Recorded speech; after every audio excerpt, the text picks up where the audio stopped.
연금 없습니다. 일도 안 합니다. 70대 부부가 어떻게 살고 있냐고요? 지금 저희 통장에는 매달 155만 원이 들어옵니다.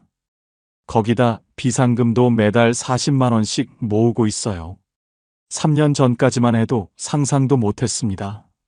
식당 접고 손에 남은 돈 5천만 원. 이거 다 떨어지면 어떡하나 그 생각뿐이었거든요. 근데 지금은 달라요. 오늘 그 방법을 다 알려드리겠습니다. 저는 올해 73입니다. 아내는 71고요. 28년 동안 백반집을 했어요. 지방 소도시 작은 골목에서 시작했습니다. 43세 시작해서 71까지 새벽 5시에 일어나서 장 보고 밑반찬 만들고요. 11시에 문 열어서 오후 3시까지 점심 장사. 저녁에 설거지하고 정리하면 밤 9시였습니다. 하루도 안 빠지고 그렇게 살았어요. 처음엔 장사가 잘 됐습니다. 근처에 공장이 많았거든요. 점심시간 되면 줄 서서 먹었어요.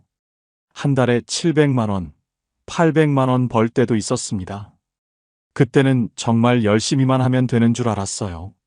근데 세월이 지나니까 달라지더라고요. 공장들이 하나둘 문 닫았습니다. 젊은 사람들은 다 떠나고요. 동네가 점점 늙어갔어요. 손님도 줄었습니다. 한 달에 400만 원, 300만 원. 나중엔 150만 원 벌기도 힘들었어요. 그래도 버텼습니다. 여기서 접으면 갈 데가 없으니까요. 근데 몸이 안 따라주더라고요. 허리가 먼저 나갔습니다. 무거운 냄비 들다가 삐끗했어요. 병원 가니까 디스크래요. 그 다음엔 무릎이었습니다. 하루 종일 서서 일하잖아요. 연골이 다 닳았대요. 아내도 마찬가지였어요. 손목이 안 좋아졌습니다. 프라이팬 들기가 힘들대요. 어느 날 아내가 그러더라고요. 여보, 이제 그만하자. 우리 몸이 안 돼. 저도 알고 있었습니다. 근데 차마 먼저 말을 못 꺼냈어요. 28년이거든요. 이 가게가 제 인생 전부였습니다. 자식 냈다 여기서 키웠어요. 대학 보내고 결혼시키고 다 이 가게에서 번 돈으로 했습니다. 근데 이제 몸이 말을 안 들으니까 어쩔 수 없더라고요. 3년 전 봄에 가게를 정리했습니다. 마지막 날 기억나요? 단골 손님 몇 분이 오셨어요. 사장님 정말 그만두세요? 여기 없어지면 점심 어디서 먹어요? 그 말에 눈물이 핑 돌았습니다. 근데 참았어요. 손님 앞에서 울면 안 되니까요.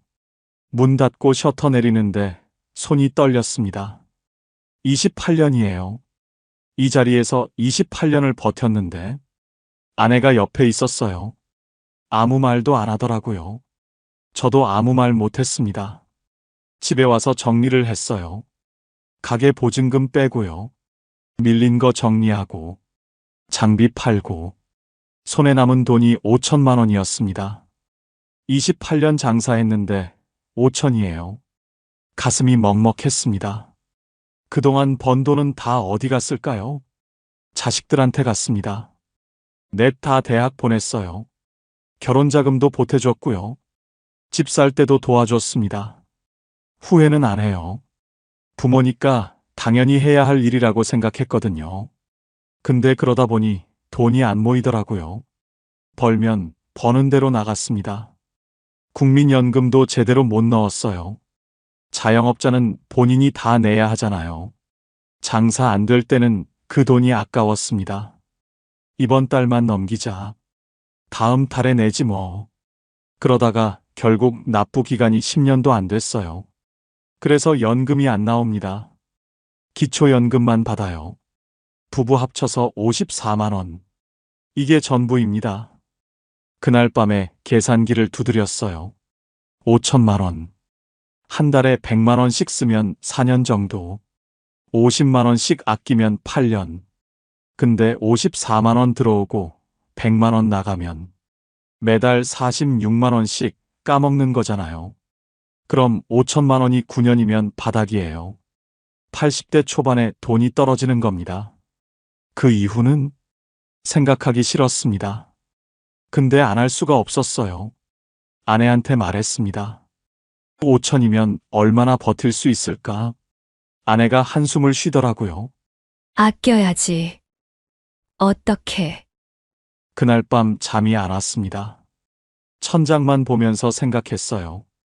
28년 일했는데, 새벽부터 밤까지 뼈 빠지게 일했는데, 손에 남은 게 5천이라니, 그리고 그 5천도 언젠간 바닥날 거라니, 막막했습니다. 앞이 안 보이더라고요. 그때는 정말 몰랐어요. 방법이 있다는 걸, 집 안 팔아도 되고, 일 안 해도 되는 방법이 있다는 걸, 가게 정리하고 첫 달이 지났습니다. 이상하더라고요. 28년 동안 새벽에 일어났거든요. 근데 이제 알람이 없어요. 눈은 떠지는데 갈 데가 없습니다. 그냥 누워있는 거예요. 아내도 마찬가지였어요. 평생 같이 가게 나갔으니까요. 이제 둘 다 할 일이 없는 겁니다. 처음 며칠은 좋았어요. 드디어 쉬는구나. 이제 좀 살겠다. 그렇게 생각했거든요. 근데 일주일 지나니까 불안해지더라고요. 돈이 나가기 시작했습니다. 관리비 10만 원, 전기세 5만 원, 가스비 8만 원, 수도세 3만 원, 통신비 7만 원. 이것만 해도 33만 원이에요. 거기다 건강보험료 나가죠. 실손보험도 내야 하죠. 보험료만 해도 35만 원 가까이 됩니다. 밥은 먹어야 하잖아요. 둘이서 아무리 아껴도 40만 원은 들어요. 다 합치면 108만 원이 넘더라고요. 기초연금이 54만 원 들어옵니다. 108만 원 나가고 54만 원 들어오면 매달 54만 원씩 까먹는 거예요. 5천만 원 있으면 오래 버틸 줄 알았습니다. 근데 계산해 보니까 8년도 안 돼요. 8년이면 저는 81하고 아내는 79이에요.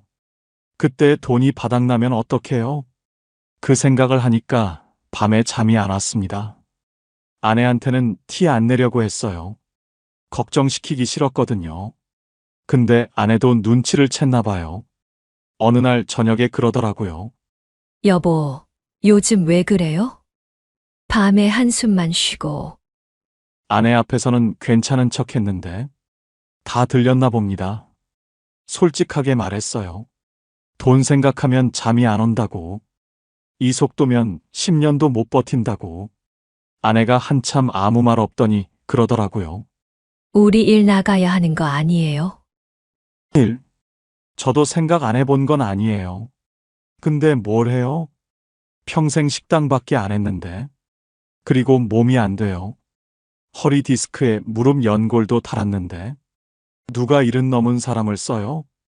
노인 일자리 사업이라는 게 있다고 들었어요. 공원 청소하고 교통 봉사하는 거. 한 달에 29만 원 준다고요. 29만 원이요. 없는 것보다는 낫죠. 근데 솔직히 그것도 자신이 없었어요. 3시간 서서 빗자루질 하는 거거든요. 허리가 버틸 수 있을까? 아내 무릎은요? 계단 오르내리기도 힘든데. 결국 일 얘기는 흐지부지 됐습니다. 그 다음에 든 생각이 집이었어요. 우리 집은 작아거든요. 30년 전에 샀어요. 그때 대출받고 빚내서 겨우 마련한 집입니다. 작은 아파트예요. 24평짜리. 지금 시세가 2억 5천 정도 된다고 하더라고요. 이걸 팔면 2억이 넘게 생기잖아요. 그 돈이면 한참 버틸 수 있어요. 그래서 아내한테 조심스럽게 꺼냈습니다. 집 팔까? 작은 전세로 옮기면 돈이 좀 생기잖아. 아내가 저를 쳐다봤어요. 한참 아무 말 없더니 고개를 숙이더라고요. 30년이에요. 애들 넷 다 여기서 컸어요. 결혼할 때까지 여기서 살았고, 명절마다 다 모였던 집이에요. 아내한테는 더 그랬을 거예요. 살림 다 여기서 했으니까요. 구석구석 손때가 묻은 집이거든요. 그날 밤 아내가 그러더라고요. 여보, 조금만 더 생각해봐요. 집 파는 건 진짜 마지막에 하자. 저도 그러고 싶었어요. 근데 달리 방법이 없잖아요. 기초연금 54만 원으로 어떻게 살아요? 일은 못하겠고, 돈은 계속 빠지고, 며칠을 그렇게 끙끙 앓았습니다. 그러다 오랜 친구한테 연락이 왔어요. 밥이나 먹자고요. 친구 이름은 박종구예요. 저랑 동갑이에요. 종구도 장사했어요. 철물점을 했거든요. 저보다 2년 먼저 접었습니다. 젊었을 때부터 알던 사이예요. 옆 골목에서 장사했거든요. 저는 백반집, 종구는 철물점. 점심때 서로 밥 먹으러 오가고 그랬습니다. 장사 접고 나서도 가끔 만났어요. 소주 한잔 하면서 이런저런 얘기하는 사이예요. 오랜만에 연락이 왔습니다. 밥이나 먹자고요. 동네 국밥집에서 만났어요. 순대국 시켜놓고 이런저런 얘기를 했습니다. 종구가 제 얼굴을 보더니 그러더라고요. 야, 너 얼굴이 왜 그래? 무슨 일 있어? 숨기지 않았어요. 어차피 종구한테는 다 털어놓는 사이니까요. 돈 걱정에 잠이 안 와. 이 속도면 8년도 못 버텨. 집 팔아야 하나 고민 중이야. 종구가 국밥 먹다가 숟가락을 내려놓더라고요. 야, 집은 팔지 마. 안 팔고 어떡해. 기초연금 54만 원으로 어떻게 살아? 나도 2년 전에 똑같은 생각했거든. 근데 방법이 있어. 방법이 뭔데? 주택연금이라고 들어봤어? 주택연금. 처음 듣는 말이었어요. 그게 뭔데? 집 안 팔고 그냥 살면서 매달 돈 받는 거야. 처음엔 무슨 말인지 이해가 안 됐어요. 집을 안 파는데 어떻게 돈이 나와? 국가에서 하는 거야. 집을 담보로 맡기는 건데 담보 맡겨도 계속 거기서 살 수 있어. 이사 안 가도 돼. 대신 매달 연금처럼 돈이 나와. 죽을 때까지. 너무 좋은 얘기였어요. 세상에 그런 게 어디 있습니까? 그거 나중에 집 뺏기는 거 아니야? 이자 엄청 붙고. 그런 거 없어. 집에서 절대 안 쫓겨나. 부부들 다 죽을 때까지 거기서 살 수 있어. 종군의 집도 우리랑 비슷해요. 20평대 아파트. 시세가 2억 정도예요. 너 그거 신청했어? 70살에 신청했어. 지금 2년째 받고 있어. 얼마나 나오는데? 80만 원 가까이 나와. 80만 원이요. 기초연금이 부부 합쳐서 54만 원인데. 그거보다 많이 받는 거예요. 진짜? 80만 원이나? 집값 높을수록 많이 받고 나이 많을수록 많이 받아. 니네 집 2억 5천이라며? 나보다 더 받을 거야. 가슴이 두근거리기 시작했습니다. 그럼 아내나 나 둘 중 하나 먼저 죽으면 어떻게 돼? 금액 안 줄어. 남은 사람이 죽을 때까지 그대로 받아. 진짜야?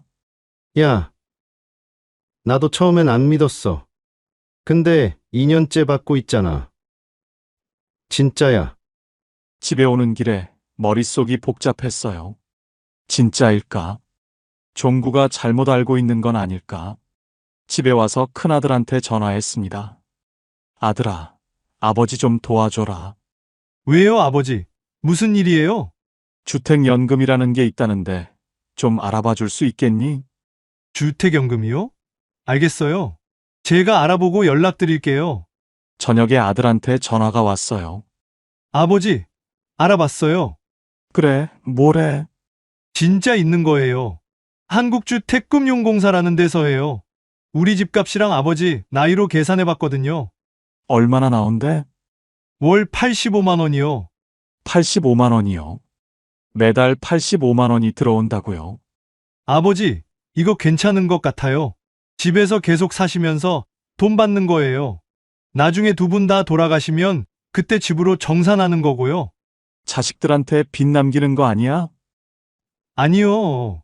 받은 돈이 집값보다 많아도 자식들한테 청구 안 한대요. 국가에서 보증하는 거라 걱정 안 하셔도 돼요. 전화 끊고 아내한테 말했습니다. 여보, 집 안 팔아도 될 것 같아. 무슨 소리예요? 주택연금이라는 게 있대. 집 안 팔고 여기서 살면서 매달 85만 원씩 받을 수 있대. 85만 원이요? 기초연금 54만 원에 85만 원 더하면 139만 원이야. 아내가 한참 아무 말 없더니 다시 물었어요. 정말 집 안 팔아도 돼요? 응, 안 팔아도 돼. 여기서 계속 살 수 있어. 아내 눈에 눈물이 고이더라고요. 다행이다. 정말 다행이다. 저도 목이 메었습니다. 30년 산 집이거든요. 팔아야 한다고 생각하니까 얼마나 마음이 아팠는지 몰라요. 근데 안 팔아도 되는 거예요. 오히려 돈까지 받으면서 살 수 있는 거예요. 그날 밤은 오랜만에 푹 잤습니다. 주택연금 신청하러 은행에 갔습니다. 아들이 같이 가자고 했어요. 서류 챙기는 것도 복잡하고 어르신들끼리 가면 헷갈릴 수 있다고요. 고마웠습니다. 요즘 애들이 바쁜 거 아니까 미안하기도 했고요. 은행에 도착해서 번호표 뽑고 기다렸어요. 한참 있다가 상담 창구로 불렸습니다. 젊은 여자 직원이었어요. 이름표에 김지은이라고 적혀 있더라고요. 어르신, 주택연금 상담 오셨죠? 서류 확인부터 할게요. 아들이 서류 챙겨온 거 내밀었습니다. 직원이 하나하나 확인하더라고요. 네, 서류는 다 됐고요. 집값 2억 5천, 연세가 73세시니까 월 지급금은 85만 원 정도 나오세요. 아들이 알아본 거랑 똑같았어요. 진짜였습니다. 신청 서류 작성하는데 시간이 좀 걸렸어요. 이것저것 서명하고 다 끝나고 나니까 직원이 물었습니다. 어르신, 혹시 현금 여유자금 있으세요? 뜬금없는 질문이었어요. 왜 그러냐고 했더니 직원이 설명해 줬습니다. 65세 이상이시면 비과세종합저축 가입하실 수 있거든요. 혹시 알고 계세요? 비과세 종합저축. 이것도 처음 듣는 말이었어요. 그게 뭔데요? 일반 예금은 이자에서 세금 15.4% 떼잖아요. 근데 이 상품은 세금을 안 떼요. 65세 이상이시면 5천만 원까지 가입하실 수 있어요. 아들이 옆에서 귀가 번쩍 뜨이는 표정이었어요. 아버지, 이거 좋은 것 같은데요? 직원이 계속 설명했습니다. 지금 금리가 연 4% 정도 되거든요. 5천만 원 넣으시면 1년에 이자가 200만 원이에요. 일반 예금이면 여기서 세금 30만 원 넘게 떼가요. 근데 이 예금은 안 떼요. 200만 원 그대로 받으시는 거예요. 머릿속으로 계산해 봤습니다. 200만 원 나누기 12개월. 한 달에 16만 원 정도예요. 매달 16만 원씩 이자가 나온다고요? 네, 대략 그 정도요. 세금 안 떼니까 일반 예금보다 훨씬 이득이세요. 가게 정리하고 남은 5천만 원. 그냥 통장에 넣어뒀거든요. 이자 얼마 안 되겠지 하고 신경도 안 썼어요. 근데 이렇게 넣으면 달랐던 거예요. 매달 16만 원씩 따박따박 나오는 거예요. 주택연금 85만 원. 비과세 종합저축 이자 16만 원. 기초연금 54만 원. 합치면 155만 원이에요. 한 달에 155만 원이 그냥 들어오는 거예요. 일 안 해도요. 직원한테 물었습니다. 이거 지금 바로 가입할 수 있어요? 네, 신분증 있으시면 바로 되세요. 그 자리에서 바로 가입했습니다. 5천만 원 전부 넣었어요. 은행에서 나오는데 다리가 후들거리더라고요. 긴장이 풀려서 그런 건지, 기뻐서 그런 건지, 아들이 제 팔을 잡아줬어요. 아버지, 잘 되셨네요. 그러게, 이런 게 있는지도 몰랐어. 저도 몰랐어요. 오늘 같이 오길 잘했네요. 집에 와서 아내한테 다 얘기해 줬습니다. 주택연금 신청한 거, 비과세 종합저축 가입한 거, 앞으로 매달 155만 원 들어오는 거. 아내가 믿기지 않는다는 표정이었어요. 진짜 155만 원이나 들어와요? 주택연금 85만 원, 이자 16만 원, 기초연금 54만 원. 합치면 155만 원이야. 일 안 해도요? 일 안 해도. 아내가 한참 아무 말 없더니 그러더라고요. 이제 좀 살겠다. 저도 같은 마음이었습니다. 한 달 전만 해도 막막했거든요. 8년 뒤에 돈 떨어지면 어떡하나? 집 팔아야 하나? 일 나가야 하나? 그 걱정뿐이었어요. 근데 이제 달라졌습니다. 매달 155만 원이 들어와요.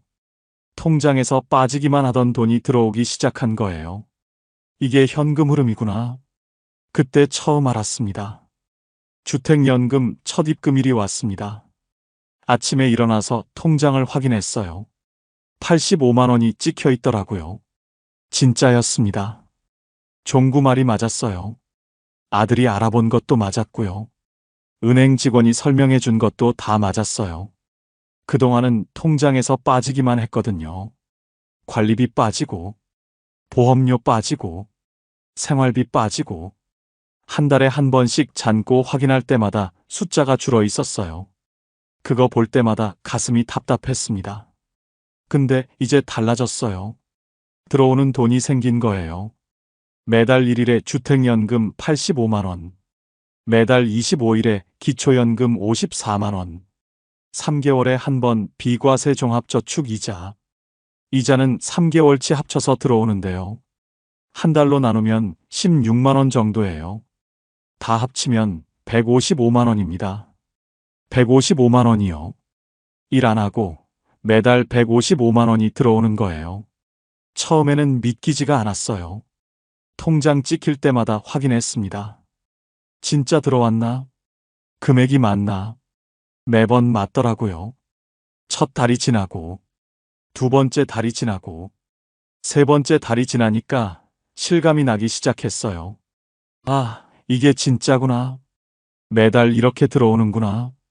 앞으로도 계속 들어오는구나. 가게 할 때 생각이 났습니다. 그때도 매달 돈이 들어왔거든요. 손님한테 받은 돈이요. 근데 그건 일을 해야 들어오는 돈이었어요. 새벽 5시에 일어나서 장 봐야 들어오는 돈. 하루 종일 서서 일해야 들어오는 돈. 허리 아파도, 무릎 아파도 쉬지 못하고 일해야 들어오는 돈. 28년 동안 그렇게 살았어요. 하루라도 안 나가면 그날은 돈이 없었거든요. 지금은 달라요. 일 안 해도 들어와요. 집에서 쉬어도 들어와요. 아파서 누워 있어도 들어와요. 매달 1일이 되면 85만 원이 찍혀요. 제가 뭘 하든 안 하든 상관없이요. 이게 현금 흐름이구나. 그때 확실히 깨달았습니다. 돈이 얼마 있느냐가 중요한 게 아니었어요. 매달 얼마가 들어오느냐가 중요한 거였어요. 5천만 원 그냥 통장에 넣어두고 쓰기만 했으면요. 한 달에 50만 원씩 쓰면 8년, 100만 원씩 쓰면 4년. 그러면 바닥나는 거예요. 바닥나면 끝이에요. 그 다음에는 방법이 없어요. 근데 현금 흐름으로 바꾸니까 달라졌어요. 5천만 원은 그대로 있고, 거기서 이자만 나오는 거예요. 원금은 안 건드리는 거예요. 주택연금도 마찬가지예요. 집 안 팔았잖아요. 집은 그대로 있고, 거기서 연금이 나오는 거예요. 집도 그대로, 돈도 그대로. 근데 매달 155만 원이 들어와요. 이게 얼마나 큰 차이인지 몰라요. 빠지기만 하던 돈이 들어오기 시작하니까요. 마음이 편해지더라고요. 예전에는 돈 쓸 때마다 불안했거든요. 마트에서 장 볼 때도 계산했어요. 이거 사면 얼마 남지? 이것까지 사면 이번 달 빠듯하겠다. 외식 한 번 하는 것도 고민했어요. 10,000원짜리 국밥 하나 먹는 것도 아까웠어요. 이러다 돈 떨어지면 어떡하나. 그 생각이 머리에서 안 떠났거든요. 지금은 달라요. 155만 원 안에서 쓰면 되니까요. 그 안에서만 쓰면 원금은 안 줄어요. 오히려 남는 달도 있어요. 아끼면 20만 원, 30만 원 남을 때도 있거든요. 그럼 그건 따로 모아둬요. 비상금으로요. 병원비 갑자기 나갈 수도 있잖아요. 집 수리해야 할 수도 있고요. 경조사 겹칠 수도 있고요. 그럴 때 쓰려고 모아두는 거예요. 아내한테 말했어요. 여보, 이제 좀 숨통이 트이는 것 같아. 아내가 고개를 끄덕였어요. 그러게요. 이제 통장 볼 때 무섭지 않아요. 맞는 말이었어요. 예전에는 통장 보기가 무서웠거든요. 또 얼마나 줄었나? 이번 달은 얼마나 빠졌나? 그 생각에 열기가 싫었어요. 한 달에 한 번만 봤어요. 그것도 눈 질끈 감고 봤습니다. 지금은 달라요. 통장 보는 게 무섭지 않아요. 오히려 기다려져요. 1일 되면 들어왔겠지. 25일 되면 또 들어오겠지. 이게 현금 흐름의 힘이었습니다. 주택연금 신청할 때 큰아들이 도와줬잖아요. 그때 아들한테 다 얘기했어요. 그동안 얼마나 힘들었는지, 돈 걱정에 잠이 안 왔다는 것, 집 팔아야 하나 고민했다는 것, 숨기고 싶었는데 어쩔 수 없었어요. 서류 준비하려면 통장 내역도 보여줘야 하고, 집값도 확인해야 하고, 다 까발려지더라고요. 아들이 통장 잔고 보고 한참 아무 말 없었어요. 뭔 생각을 했는지 모르겠어요. 근데 아무 말 안 하더라고요. 왜 이렇게 됐냐고 안 물었어요. 왜 미리 준비 안 했냐고 안 따졌어요. 그냥 묵묵히 도와줬어요. 서류 챙기고, 은행 같이 가고, 설명 안 되는 거 대신 물어봐주고, 고마웠습니다. 근데 한편으로는 창피했어요. 평생 가장으로 살았거든요. 애들한테 손 벌린 적 없어요. 오히려 항상 주는 쪽이었어요. 대학 등록금 대주고, 결혼자금 보태주고, 집 살 때도 보태줬어요. 그랬는데 이제 와서 이런 모습을 보여주게 됐으니까요. 자식 앞에서 얼굴을 못 들겠더라고요. 큰아들이 동생들한테 연락했나 봐요. 며칠 뒤에 둘째한테 전화가 왔어요. 그 다음날 셋째한테도 왔고요. 막내딸한테도 왔어요. 다들 같은 말을 하더라고요. 왜 말 안 했냐고. 왜 혼자 끙끙 앓았냐고. 미안하더라고요. 걱정 끼치기 싫었던 건데 결과적으로 더 속상하게 만든 거잖아요. 그러고 나서 일주일쯤 지났을 때예요. 통장에 돈이 들어와 있더라고요. 10만 원. 큰아들이 보낸 거예요. 다음 날 또 10만 원. 둘째가 보낸 거예요. 그 다음 날 또 10만 원. 셋째가 보낸 거예요. 그 다음 날 또 10만 원. 막내딸이 보낸 거예요. 4명이서 10만 원씩. 40만 원이 들어온 거예요. 큰아들한테 전화했어요. 야, 이거 뭐야? 왜 돈을 보내? 아버지, 그냥 용돈이에요. 받으세요. 됐어. 너희도 살기 바쁜데 이런 거 안 해도 돼. 아버지, 저희끼리 얘기했어요. 한 달에 10만 원씩 보내드리기로요. 많은 건 아닌데, 그래도 보탬이 되실 거예요. 받기 싫었어요. 평생 주기만 했는데. 이제 와서 자식들한테 돈을 받으려니까 자존심이 상했어요. 안 받아. 돌려보내라. 아버지, 제발요. 저희도 그동안 아버지한테 받은 게 얼마인데요. 이제 저희가 드릴게요. 아들 목소리가 떨리더라고요. 저도 목이 메었습니다. 전화 끊고 아내한테 얘기했어요. 애들이 용돈 보냈다고. 안 받겠다고 했다고. 아내가 그러더라고요. 받아요. 애들 마음인데. 자식들한테 손 벌리는 꼴이잖아.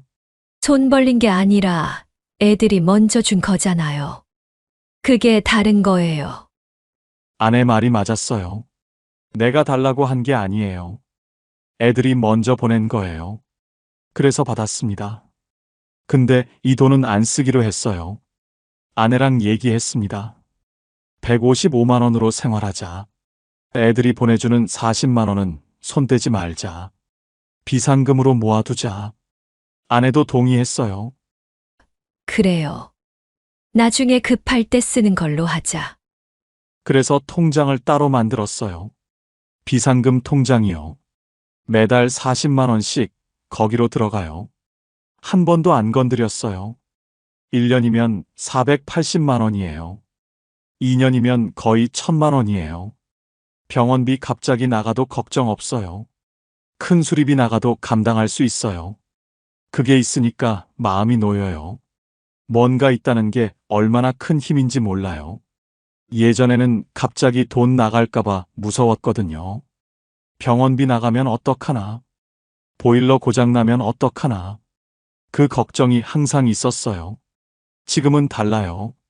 비상금이 있으니까요. 급한 일 생겨도 거기서 쓰면 되니까요. 애들한테 고마워요. 형편이 넉넉하지 않은 거 아는데. 그래도 매달 10만 원씩 보내주니까요. 큰아들은 애들 학원비 내랴, 대출 갚으랴 바쁘고요. 둘째는 사업이 쉽지 않고, 셋째도 맞벌이 하면서 애 키우느라 힘들고, 막내딸은 시댁 살림하면서 살고 있어요. 다들 여유 있는 형편이 아니거든요. 그런데도 10만 원씩 보내주는 거예요. 가끔 생각해요. 그동안 애들한테 해준 게 있으니까 이런 거겠지. 대학 보내고 결혼시키고 보태준 게 있으니까. 그때는 남는 게 없다고 생각했거든요. 다 애들한테 줘버려서 정작 내 노후는 준비 못했다고. 근데 지금 보니까요. 그게 남는 거였어요. 애들한테 준 게 돌아오는 거였어요. 물론 모든 집이 다 그런 건 아닐 거예요. 저희는 운이 좋은 편이에요. 155만 원이 매달 들어옵니다. 근데 155만 원 다 쓰면 남는 게 없잖아요.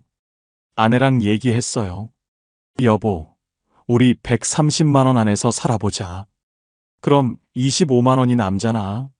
그럴 수 있을까요? 해보자. 애들 용돈 40만 원에 25만 원 더하면 65만 원이야. 1년이면 780만 원 모이는 거야. 아내가 고개를 끄덕였습니다. 그때부터 지출을 다시 정리했어요. 고정비부터 받습니다. 관리비 10만 원, 전기세 5만 원, 가스비 8만 원, 수도세 3만 원, 통신비 7만 원, 보험료 35만 원. 이것만 해도 68만 원이에요. 이건 줄일 수가 없습니다. 나가야 하는 돈이니까요. 130만 원에서 68만 원 빼면 62만 원 남잖아요. 이걸로 먹고 생활해야 하는 거예요. 식비를 제일 신경 썼습니다. 예전에는 먹고 싶은 거 샀거든요. 고기 먹고 싶으면 고기 사고, 과일 먹고 싶으면 과일 사고. 지금은 달라요. 장 보기 전에 뭐 살지 미리 정합니다. 메모해서 가요. 그거만 사고 와요. 할인하는 것 위주로 삽니다. 마트 전단지 보고 뭐가 싸게 나왔나 확인하거든요. 유통기한 임박 상품도 잘 사요. 어차피 바로 먹을 거니까요. 그래도 고기는 일주일에 한두 번은 먹습니다. 뒷다리살이 세일하면 세근에 10,000원이거든요. 그걸로 제육볶음 해 먹으면 맛있어요. 과일은 제철 과일만 삽니다. 제철 아닌 건 비싸거든요. 겨울에 수박 안 사고, 여름에 귤 안 사고, 이렇게 하니까 식비가 40만 원 정도 나오더라고요. 둘이서 40만 원이면 빠듯하긴 합니다. 근데 못 먹고 사는 건 아니에요. 그냥 아껴서 먹는 거예요. 생필품 사는데 한 달에 5만 원 정도 씁니다. 세제, 휴지, 치약, 샴푸. 대용량으로 사면 더 싸거든요.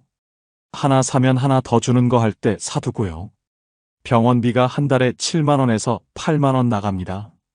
저는 혈압약 타러 가고, 아내는 무릎 때문에 가고, 이건 어쩔 수 없어요. 경조사비는 예전보다 줄였습니다. 10만 원 내던 거 5만 원 내고, 안 가도 되는 건 안 가고, 평균 내면 한 달에 5만 원 정도예요. 교통비는 아끼려고 합니다. 가까운 데는 걸어 다녀요. 병원 갈 때만 타거든요. 한 달에 3만 원 정도 잡아요. 다 합치면 129만 원이에요. 130만 원 안에 딱 들어옵니다. 석 달쯤 지났을 때 아내가 그러더라고요. 여보, 이거 진짜 되네. 처음엔 못할 줄 알았는데. 그러게. 나도 몰랐어. 매달 남는 거 보니까 기분이 좋아요. 맞는 말이에요. 매달 25만 원씩 남잖아요. 그게 쌓이는 거 보면 뿌듯합니다. 가끔은 외식도 합니다. 한 달에 한 번 정도. 동네 국밥집이나 칼국수집. 15,000원이면 둘이 먹거든요. 친구들도 만납니다. 종구랑 가끔 소주 한잔 하고요. 아내는 아내 친구들이랑 시장 구경도 가고요. 완전히 끊으면 안 돼요. 그러면 삶이 너무 팍팍해지거든요. 적당히 쓰면서 적당히 모으는 겁니다. 130만 원으로 사는 게 부자는 아니에요. 넉넉하지도 않아요. 근데 부족하지도 않습니다. 먹을 건 먹고, 입을 건 입고, 병원 갈 건 가고, 사람 만날 건 만나요. 이 정도면 충분합니다. 욕심 안 부리면 살만해요. 3년이 지났습니다. 가게 접고 막막하기만 했던 그때가 엊그제 같은데 벌써 3년이에요. 얼마 전에 종구를 만났습니다. 또 국밥집에서요. 야, 요즘 어때? 덕분에 잘 살고 있어. 네가 주택연금 알려줘서 살았다. 뭘? 나도 누가 알려줘서 한 건데. 그래도 고맙다. 진짜로. 종구가 웃더라고요. 그래. 잘 됐다. 우리 이 나이에 이 정도면 잘 사는 거야. 맞는 말이에요. 지금 저희 부부는 어떻게 살고 있냐고요? 잘 살고 있습니다. 부자는 아니에요. 넉넉하지도 않고요. 근데 불안하지 않습니다. 매달 155만 원이 들어옵니다. 주택연금 85만 원, 기초연금 54만 원, 비과세 종합저축 이자 16만 원. 일 안 해도 들어와요. 아파서 누워 있어도 들어옵니다. 매달 1일이 되면 통장에 찍혀 있거든요. 거기다 자식들이 보내주는 40만 원. 이건 한 번도 안 썼습니다. 비상금 통장에 그대로 모아뒀어요. 3년이면 얼마일까요? 40만 원 곱하기 36개월. 1,440만 원이에요. 거기다 생활비 아껴서 모은 것까지 합치면요. 비상금이 2천만 원 가까이 됐습니다. 병원비 갑자기 나가도 걱정 없어요. 보일러 고장 나도 고칠 수 있습니다. 뭔가 있으니까 마음이 편하더라고요. 3년 전에 5천만 원 들고 막막해 하던 때 생각납니다. 그때 그냥 쓰기만 했으면 어떻게 됐을까요? 지금쯤 통장에 2천만 원도 안 남았을 거예요. 1년만 더 지나면 바닥이에요. 집 팔았으면 어떻게 됐을까요? 30년 산 집 팔고 작은 전세로 갔겠죠. 그것도 결국 바닥납니다. 언젠가는 끝이거든요. 저는 다른 길을 선택했습니다. 집 안 팔았어요. 주택연금 신청했습니다. 매달 85만 원씩 들어와요. 죽을 때까지요. 5천만 원 그냥 안 썼습니다. 비과세 종합저축에 넣었어요. 매달 16만 원씩 이자가 나옵니다. 원금은 그대로 있거든요. 이게 현금 흐름이에요. 돈이 얼마 있느냐가 중요한 게 아닙니다. 매달 얼마가 들어오느냐가 중요한 거예요. 1억 있어도 쓰기만 하면 바닥나요. 근데 매달 들어오는 돈이 있으면 안 바닥납니다. 원금은 그대로 두고 들어오는 것만 쓰면 되니까요. 저처럼 연금 없는 분들 많잖아요. 자영업 하느라 국민연금 못 넣은 분들, 기초연금밖에 없는 분들, 그런 분들한테 말씀드리고 싶습니다. 집 있으면 주택연금 알아보세요. 집 안 팔고 매달 돈 받을 수 있어요. 죽을 때까지 그 집에서 살 수 있습니다. 현금 있으면 비과세 종합저축 알아보세요.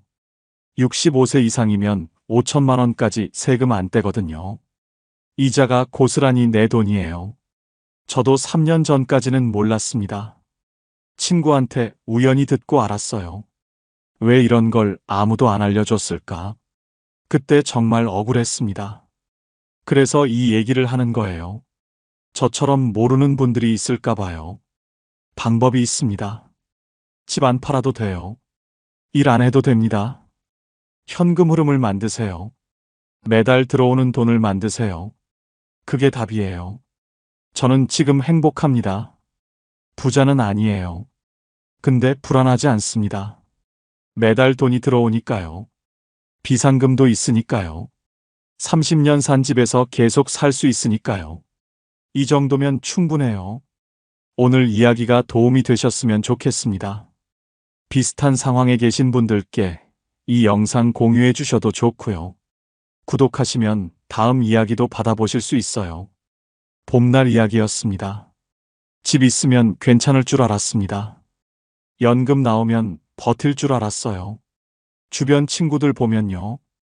전세 사는 사람도 있고 70 넘어서 대출 이자 내는 사람도 있거든요. 저는 그런 거 없었어요. 집도 내 집이고 연금도 나오고 나는 괜찮겠다. 70살까지는 진짜 그렇게 믿었습니다. 근데요. 70 넘으니까 갑자기 이상해졌습니다. 분명 통장에 돈은 있는데 매달 쓸 돈은 없더라고요. 아내 눈을 못 마주치겠는 날도 있었어요. 저는 올해 72살 이수영이라고 합니다. 아내랑 둘이 살고 있어요. 지금은요. 매달 비상금을 모으고 있습니다. 가끔 여행도 가요. 3년 전이랑 완전히 달라졌어요. 뭐가 문제였는지, 어떻게 바꿨는지 끝까지 들어보시면 아실 겁니다. 저는 65살에 퇴직했습니다. 40년 가까이 일했어요. 작은 공장에서 시작해서 나중엔 관리직까지 했습니다. 젊을 때는 진짜 안 쉬고 일했어요. 주말도 없이 나간 적 많았거든요. 그래서 퇴직할 때는 솔직히 후련했습니다. 이제 좀 쉬어도 되겠다 싶었어요. 퇴직할 때 재산을 한번 따져봤어요. 아파트 3억, 저축 4천만 원, 국민연금 월 60만 원. 종이에 적어놓고 아내랑 같이 봤습니다. 우리 이 정도면 중간은 가겠다. 그때 그렇게 생각했어요. 아내도 고개 끄덕이더라고요. 그래. 우리 그래도 괜찮은 편이야. 주변 친구들 보면 저보다 못한 사람도 많았거든요. 동창 중에 진수라는 친구가 있어요. 그 친구는 아직도 전세예요. 만날 때마다 같은 얘기합니다. 집값 오를 때 샀어야 했는데 그때 왜 안 샀을까? 맨날 후회하더라고요. 저는 속으로 생각했어요. 나는 그래도 일찍 집 샀지. 입 밖으로 안 꺼냈지만요.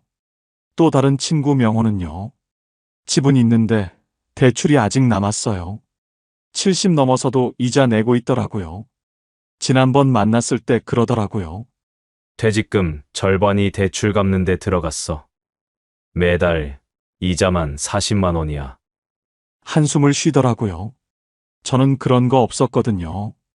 집 대출 다 갚았고 전세도 아니고 내 집이니까 매달 나가는 이자 같은 거 없었어요. 속으로 이런 생각했습니다. 그래도 나는 낫네. 지금 생각하면 부끄러워요. 친구들 어려운 얘기 들으면서 비교하고 있었으니까. 근데 그때는 진심으로 그렇게 생각했어요. 아내한테도 그랬습니다. 우리는 그래도 괜찮은 편이야. 진수, 정열이, 명호, 무성이.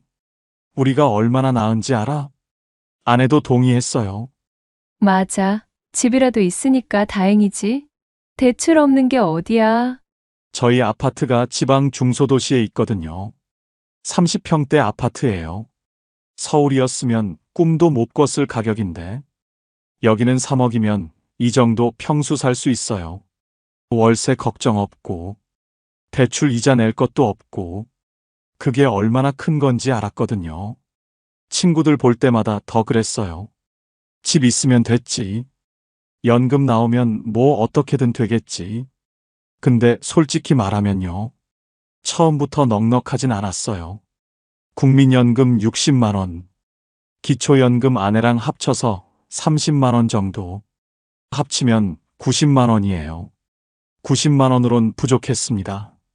관리비에 공과금 내고 밥 해 먹으면 빠듯하거든요. 그래서 퇴직금에서 50만 원씩 보탰어요. 그러면 월 140만 원 정도 되니까 그 정도면 둘이 살 수 있다고 생각했습니다. 좀 빠듯하긴 했어요. 남는 돈은 거의 없었거든요. 근데 괜찮다고 생각했어요. 어차피 크게 쓸 일도 없고, 여행 다니는 것도 아니고, 집에서 밥 해 먹으면 되니까, 140이면 둘이 살 수 있지. 그때는 그렇게 믿었습니다. 아내가 가계부를 썼어요. 매달 얼마 들어오고 얼마 나가는지 적더라고요. 처음엔 그럭저럭 맞았습니다. 들어오는 돈이랑 나가는 돈이 비슷했어요. 아슬아슬하게 맞아떨어졌거든요. 역시 우리 계획대로 되네. 그때는 그렇게 믿었어요. 가끔 친구들 모임 나가면요. 다들 돈 얘기했습니다. 진수는 전세 만기 걱정하고, 명호는 대출 이자 걱정하고, 또 다른 친구는 자식한테 손 벌린 얘기하고, 저는 들으면서 고개만 끄덕였어요. 할 말이 없었거든요. 저는 그런 걱정이 없었으니까. 야, 수영이 너는 그래도 낫다. 집 다 갚았잖아? 연금도 나오고. 그 말 들을 때 기분이 묘했어요. 미안하기도 하고.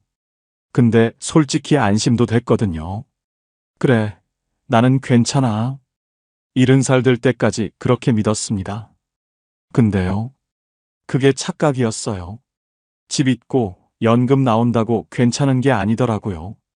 전세 사는 친구보다 낫다고 안심했는데, 대출 있는 친구보다 낫다고 생각했는데, 그게 다 소용없었어요. 그걸 70 넘어서 알았습니다. 3년 전, 그때부터 뭔가 이상해지기 시작했어요. 70살 되던 해였어요. 그때부터 뭔가 달라지기 시작했습니다. 처음엔 병원이었어요. 저는 혈압약을 먹거든요. 60대 후반부터 먹기 시작했는데, 그땐 한 달에 10,000원이면 됐어요. 근데 70 넘으니까 몸 여기저기서 신호가 오더라고요. 무릎이 아프고, 소화가 안 되고, 잠을 못 자겠고, 병원을 한 군데만 가는 게 아니에요. 내과 가고, 정형외과 가고, 이비인후과 가고, 약도 한두 개가 아니고요. 아내는 저보다 더 했어요. 무릎 주사 맞으러 다니거든요. 둘이 병원비만 한 달에 15만 원 넘게 나갔습니다. 예전엔 5만 원도 안 들었는데 갑자기 3배가 된 거예요. 경조사도 문제였어요. 60대 때는 결혼식이 많았거든요. 조카 결혼, 친구 자식 결혼. 그래도 축하하는 마음으로 갔어요. 70 넘으니까 장례식이 늘더라고요. 친구 부모님 돌아가시고, 선배 돌아가시고, 동네 어르신 돌아가시고, 한 달에 한두 번은 꼭 있었어요. 어떤 달은 3번도 있었습니다. 부의금이 5만 원이에요. 3번이면 15만 원이 나가는 거예요. 안 갈 수도 없잖아요. 아내가 그러더라고요. 이번 달도 경조사비가 많이 나갔네. 한숨을 쉬더라고요. 저도 할 말이 없었습니다. 줄일 수가 없으니까요. 명절도 부담이었어요. 자식들이 온다고 하면 반갑죠. 근데 반가운 것도 잠깐이에요. 장 봐야 하고, 손주들 용돈 줘야 하고, 추석 한 번에 30만 원은 나갔어요. 설날도 마찬가지고요. 예전엔 그 정도 쓸 여유가 있었거든요. 근데 지금은 그 30만 원이 너무 크게 느껴졌습니다. 아내한테 말 못했어요. 명절이 부담된다. 이런 말 어떻게 합니까? 자식들 오는 게 부담이라니. 그래서 그냥 속으로 삼켰습니다. 근데 통장은 거짓말을 안 하더라고요. 가계부를 보니까 답이 나왔어요. 월 140만 원 들어오는데 고정비가 50만 원이에요. 관리비, 공과금, 통신비, 보험료. 이것만 50만 원입니다. 남은 90만 원으로 먹고 살아야 해요. 식비 40만 원, 병원비 15만 원, 경조사 10만 원, 교통비 3만 원, 생필품 10만 원. 다 합치면 78만 원이에요. 90만 원에서 78만 원 쓰면 12만 원 남죠. 근데 이게 계산대로 안 되더라고요. 경조사 2번 겹치면, 명절 끼면, 갑자기 병원 가면, 그 달은 바로 적자예요. 퇴직금에서 50만 원씩 보태고 있었잖아요. 근데 어느 순간부터 그게 70만 원이 됐어요. 어떤 달은 80만 원도 보탰습니다. 처음엔 4천만 원 있었거든요. 3년 지나니까 2천만 원 아래로 떨어졌어요. 아내가 가계부 보면서 그러더라고요. 여보, 이러다 비상금 다 없어지겠어. 저도 알았어요. 근데 뭘 어떻게 해야 할지 모르겠더라고요. 더 벌 수도 없고, 덜 쓸 수도 없고, 병원을 안 갈 수도 없잖아요. 그때 아내가 한마디 했어요. 우리 왜 이래? 그 말이 제일 무서웠습니다. 화난 게 아니에요. 짜증난 것도 아니고요. 그냥 진짜 모르겠다는 거예요. 집도 있고 연금도 나오는데 왜 매달 이렇게 쪼들리는 거야? 저도 대답을 못했어요. 나도 모르겠으니까. 분명히 들어오는 돈은 있거든요. 근데 쓸 돈이 없어요. 매달 부족해요. 통장 잔고는 있는데 그건 비상금이라 못 건드리겠고 건드리면 진짜 끝이니까. 그 느낌 아세요? 돈이 없는 게 아닌데 돈이 없는 기분. 숨이 막히는 것 같았어요. 친구들한테 말 못했습니다. 나 요즘 힘들어. 이런 말 어떻게 해요? 전세 사는 진수한테? 대출 있는 명호한테? 나는 집도 있고 연금도 나오는데 창피했어요. 그래서 혼자 끙끙 앓았습니다. 밤에 잠이 안 오더라고요. 천장 보면서 계산기 두드렸어요. 이렇게 하면 되나? 저렇게 하면 되나? 답이 안 나왔습니다. 그때 처음 생각했어요. 뭔가 근본적으로 잘못된 거 아닌가. 그러던 어느 날이었어요. TV에서 노후 관련 프로그램을 하더라고요.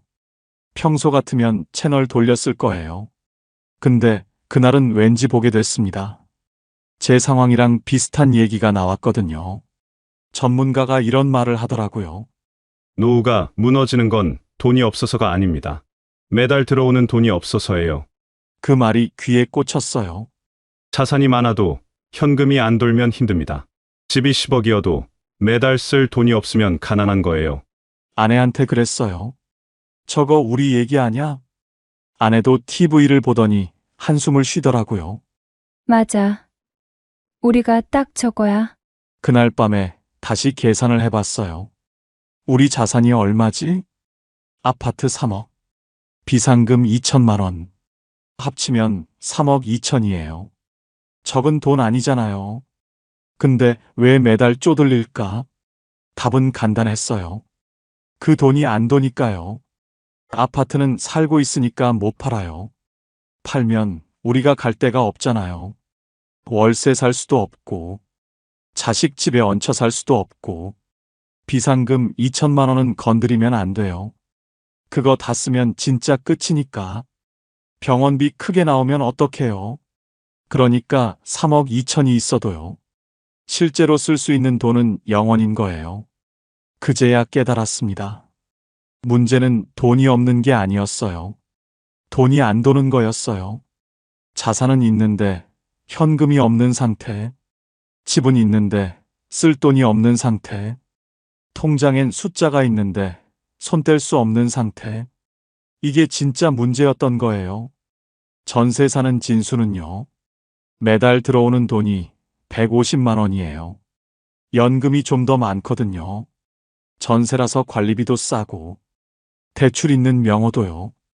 이자 40만 원 내고 나면 120만 원 남아요. 근데 걔는 아직 일을 하거든요. 거기서 50만 원 더 벌어요. 나는요. 집은 있는데 매달 쓸 돈이 부족해요. 140만 원 들어오는데 150만 원 이상 나가요. 집 있다고 안심했는데, 연금 나온다고 괜찮다고 생각했는데, 그게 아니었어요. 중요한 건 총 자산이 아니었습니다. 매달 들어오는 돈이었어요. 아내한테 그랬어요. 우리 문제가 뭔지 알겠어? 아내가 물었어요. 뭔데? 돈이 없는 게 아니야. 돈이 안 도는 거야. 아내가 한참 생각하더니 그러더라고요. 그래서 어떻게 하게? 저도 몰랐어요. 문제는 알겠는데 해결책은 모르겠더라고요. 집을 팔까? 팔면 현금은 생기죠. 3억이 통장에 들어오니까. 근데 그러면 우리는 어디서 살아요? 월세 40만 원짜리 작은 집 가서 살아요? 그것도 언제까지요? 3억 들고 월세 살면요. 한 달에 생활비 포함 150만 원씩 쓴다 치면 1년에 1,800만 원이에요. 3억이면 16년 정도 버티는 거예요. 근데 중간에 병원비 크게 나오면, 물가 오르면 16년도 못 버텨요. 그리고 86살 넘으면 어떡해요? 돈 다 떨어지면 그때는 진짜 끝이에요. 집 파는 건 답이 아니었습니다. 그럼 비상금을 쓸까? 2천만 원 있으니까 한 달에 50만 원씩 보태면 40개월이에요.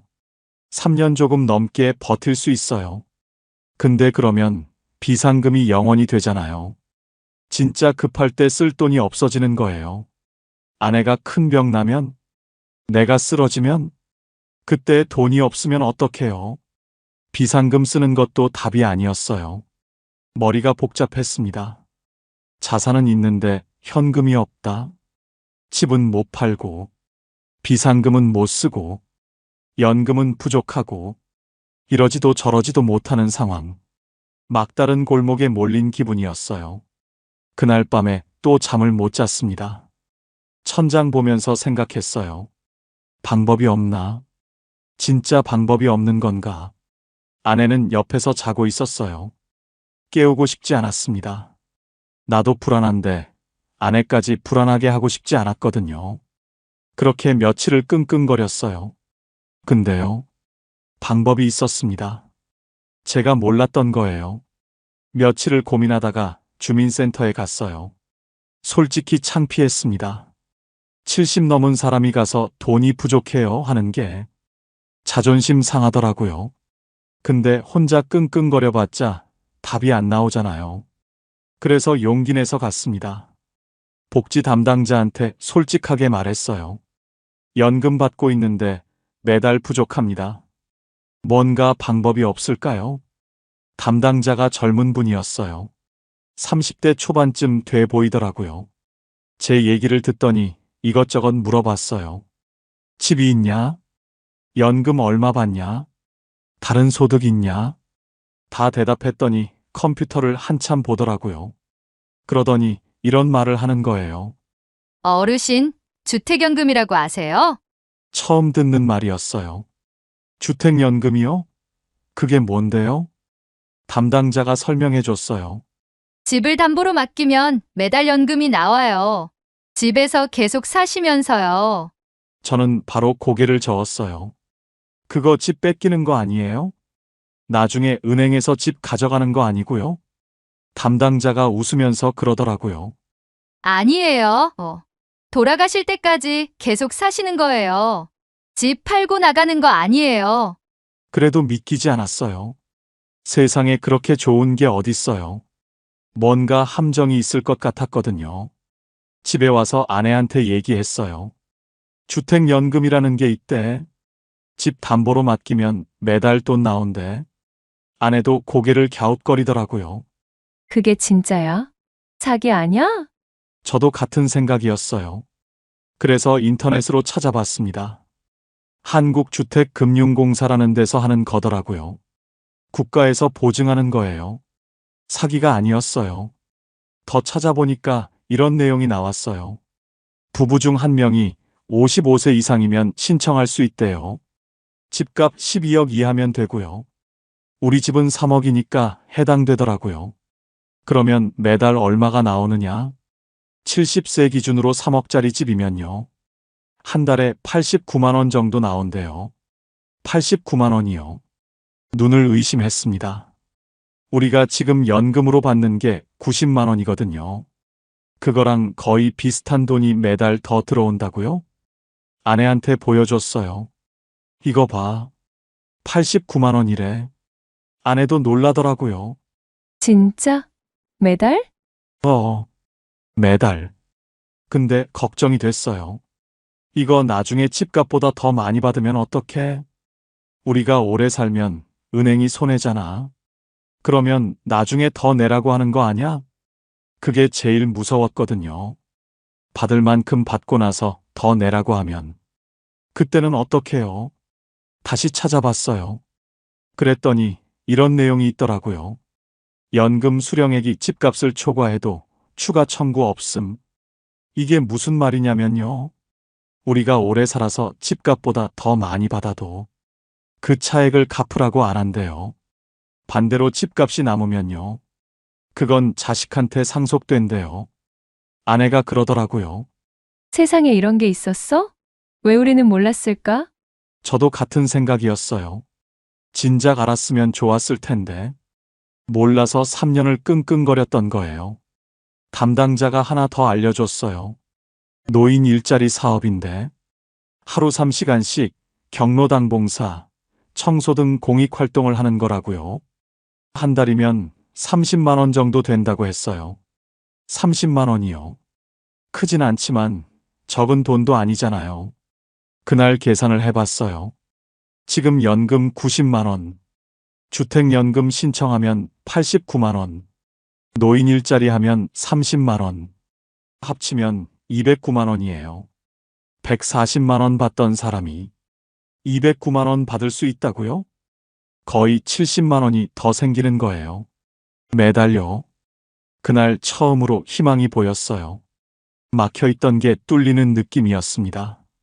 근데요, 바로 신청할 수 있는 게 아니었어요. 아내가 그러더라고요. 잠깐. 이거 집 담보로 하는 거잖아.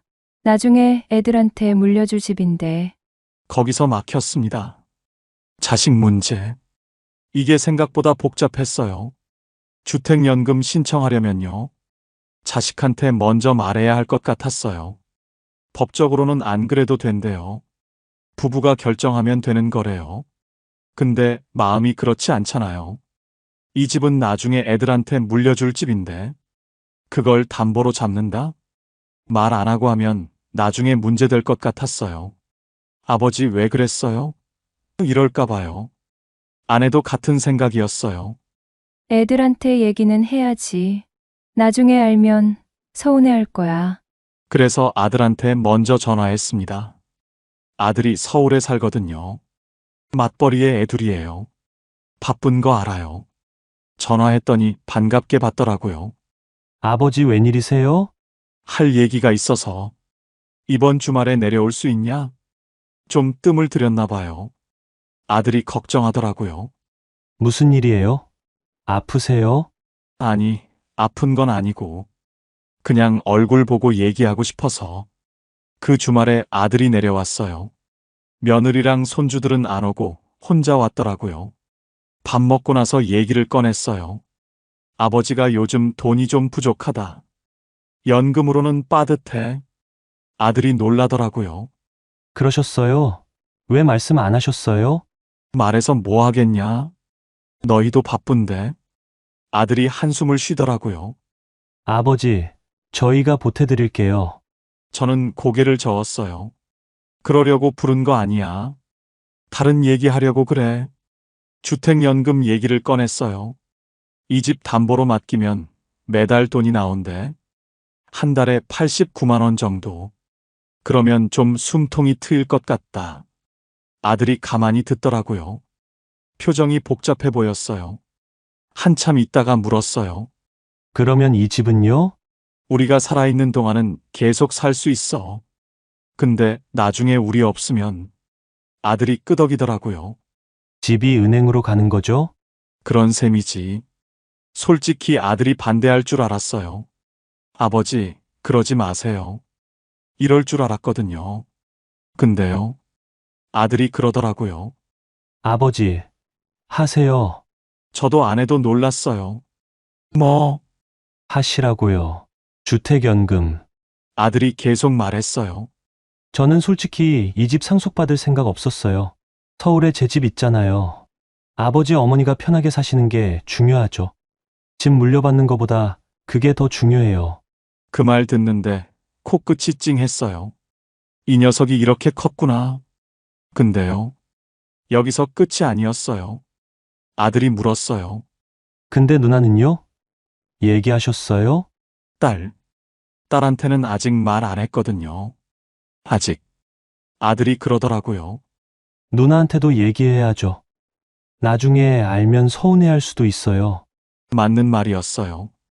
딸한테도 말해야 했습니다. 딸은 같은 동네에 살아요. 차로 10분 거리예요. 그 주에 딸이 집에 왔어요. 아내가 미리 전화해서 오라고 했거든요. 딸한테도 똑같이 얘기했어요. 주택연금 할 거라고. 집 담보로 맡기면 매달 89만 원 나온다고. 딸 반응은 좀 달랐어요. 아버지, 진짜 힘드셨어요? 왜 저한테 말 안 하셨어요? 눈물이 그렁그렁 하더라고요. 딸은 좀 감정적이거든요. 말하면 뭐 하냐? 너도 살기 바쁜데? 딸이 그러더라고요. 저도 오빠랑 같은 생각이에요. 집보다 아버지, 어머니가 중요하죠. 편하게 사세요. 그날 딸이 가고 나서요.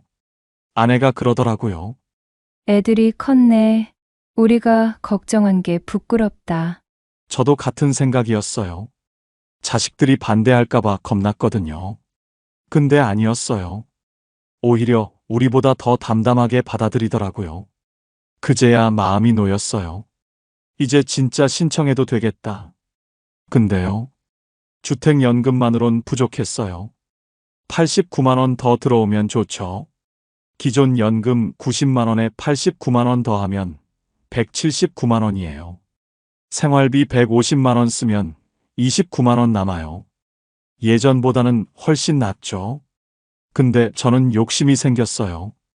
비상금도 모으고 싶었거든요. 그러려면 수입이 더 있어야 했어요. 주민센터에서 들었던 그 얘기, 노인 일자리요. 그걸 해보기로 했습니다. 노인 일자리 신청하러 주민센터에 다시 갔어요. 담당자가 설명해 줬어요. 공익활동형이라고. 하루 3시간, 한 달에 30시간 정도. 활동비가 월 29만 원 나온대요. 29만 원. 하루 3시간이면 할만하겠다 싶었어요. 근데 바로 안 된대요. 대기자가 있어서 2, 3개월 기다려야 할 수도 있다고. 신청서 내고 집에 왔습니다. 기다리는 수밖에 없었어요. 근데요. 생각보다 빨리 연락이 왔어요. 3주쯤 지났을 때였어요. 자리 났다고 전화가 왔거든요.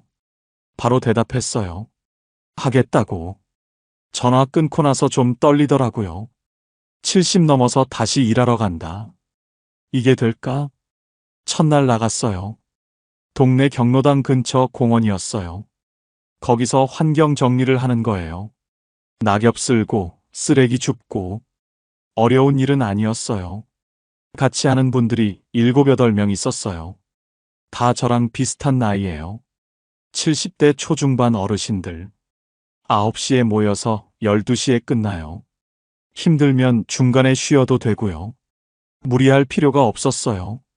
첫날은 좀 어색했어요. 아는 사람도 없고, 뭘 해야 할지도 모르겠고. 근데요. 일주일 지나니까 적응이 되더라고요. 같이 일하는 분들이랑 얘기도 하게 됐어요. 다들 비슷한 사정이었어요. 연금만으론 부족해서 나온 분들, 집에만 있으니까 답답해서 나온 분들. 한 분이 그러더라고요. 나는 돈보다 사람이 좋아서 나와. 집에 있으면 하루가 안 가. 공감이 됐어요. 저도 퇴직하고 집에만 있으니까 하루가 너무 길었거든요. 한 달쯤 지나니까요. 생활이 달라지기 시작했어요. 아침에 일어날 이유가 생겼어요. 7시에 일어나서 밥 먹고 준비하고 9시에 출근하고 예전 직장 다닐 때랑 비슷하더라고요.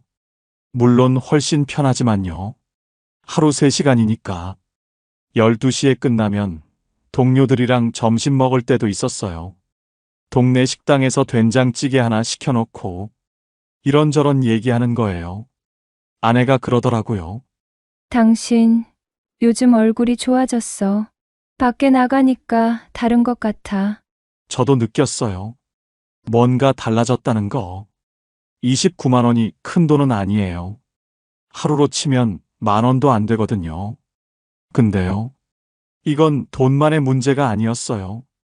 아침에 일어날 이유, 만날 사람들, 규칙적인 생활 리듬, 이게 생기니까 달라지더라고요.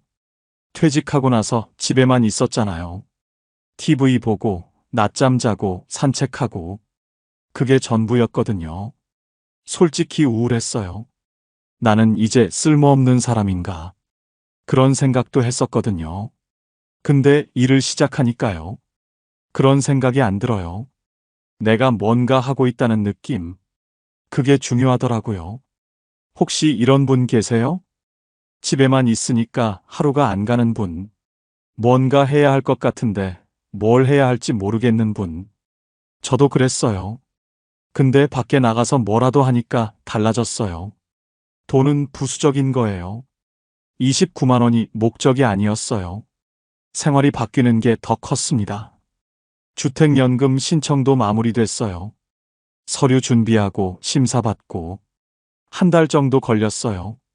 그 다음 달부터 89만 원이 들어오기 시작했어요. 통장에 찍히는 거 보니까 실감이 나더라고요.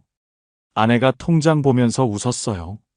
3년 동안 막막했는데 드디어 숨통이 트이는 것 같았습니다. 근데요, 여기서 끝이 아니에요. 이게 다 정리되고 나서 진짜 달라진 게 뭔지 그 얘기를 해야 해요. 정리해 볼게요. 지금 우리 부부 수입이에요. 국민연금 60만 원, 기초연금 부부 합쳐서 50만 원 정도, 주택연금 89만 원, 노인 일자리 29만 원, 다 합치면 228만 원이에요. 3년 전에는 140만 원이었거든요.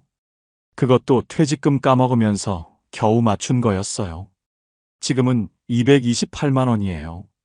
거의 90만 원이 더 생긴 거예요. 생활비는 얼마나 드느냐? 고정비가 50만 원이에요. 관리비 15만 원, 전기세 가스비 10만 원, 통신비 5만 원, 건강보험에 실손보험까지 20만 원. 여기까지가 50만 원입니다. 손도 안 댔는데 50만 원이 나가는 거예요. 변동비는 한 달에 70만 원 정도 들어요.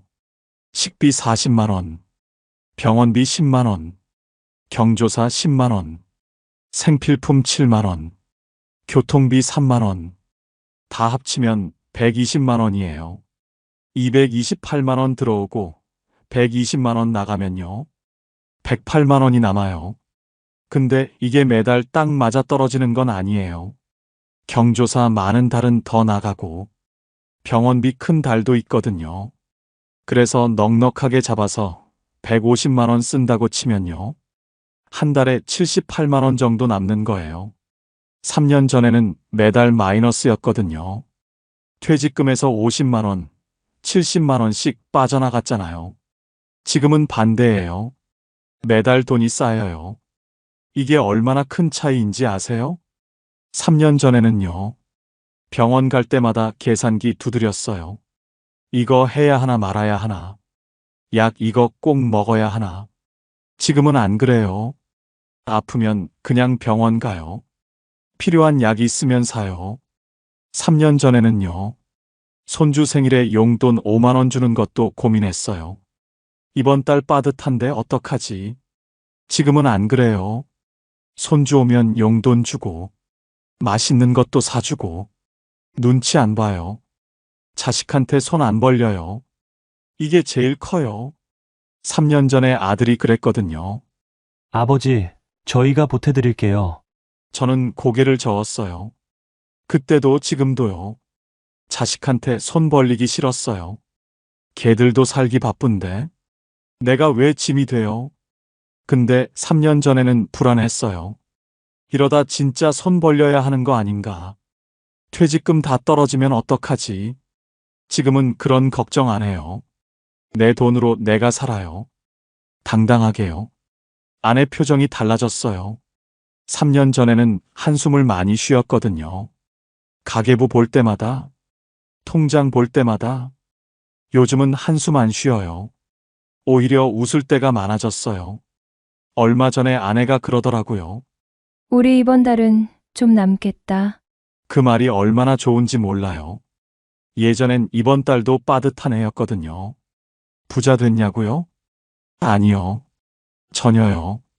228만 원이 큰 돈은 아니에요.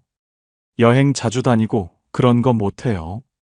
비싼 거 사고 그런 것도 못하고요. 근데요.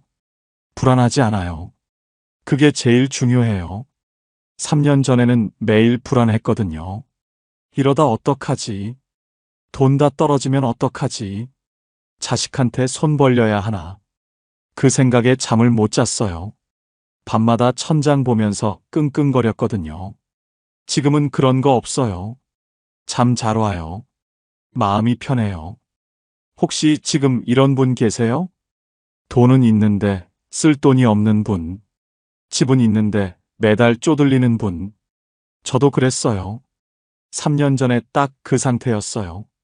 근데 방법이 있었어요. 저는 몰라서 3년을 끙끙거렸던 거예요. 지금은 달라졌어요.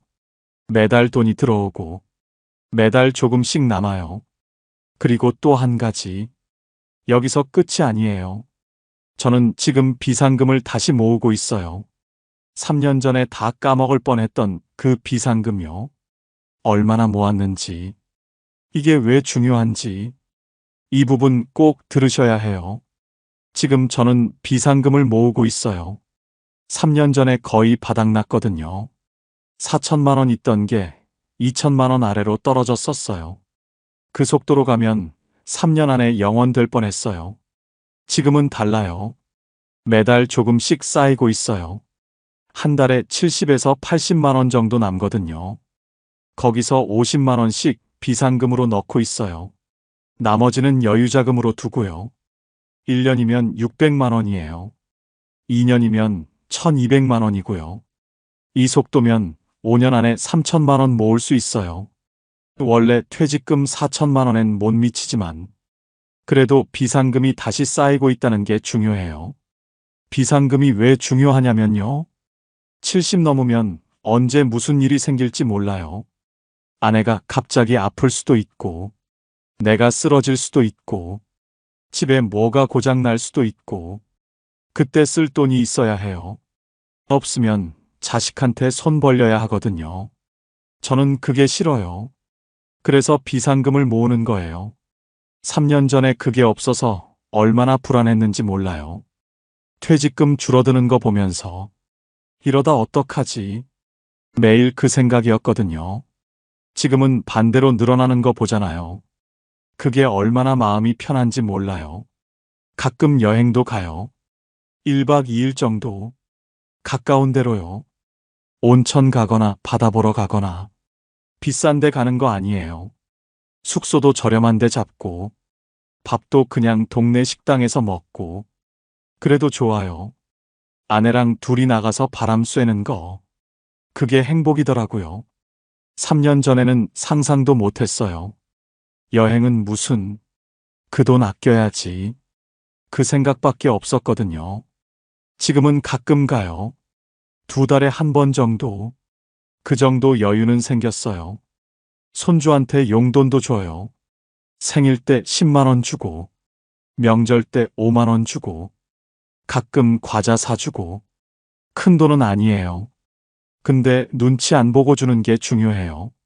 3년 전에는 5만 원도 고민했거든요. 이번 달 빠듯한데? 그 생각하면서 줬어요. 지금은 안 그래요. 손주 오면 반갑게 용돈 주고, 맛있는 거 사주고. 그게 되니까 기분이 달라요. 친구들 만날 때도 달라졌어요. 예전에는 모임 자체가 부담이었거든요. 밥값 내야 하니까. 한 번 나가면 2, 3만 원은 드니까. 그래서 안 나간 적도 많았어요. 핑계 대고, 바쁘다고 하고. 지금은 나가요. 한 달에 2, 3번 정도. 친구들 만나서 밥 먹고 차 마시고. 그게 얼마나 좋은지 몰라요. 사람 만나는 게요.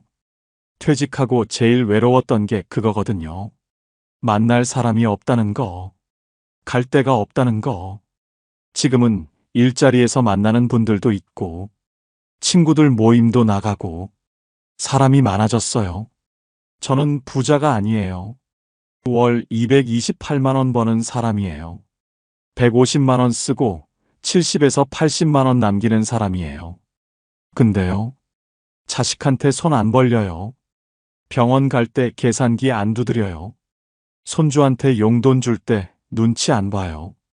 가끔 여행도 가요. 친구들도 만나요.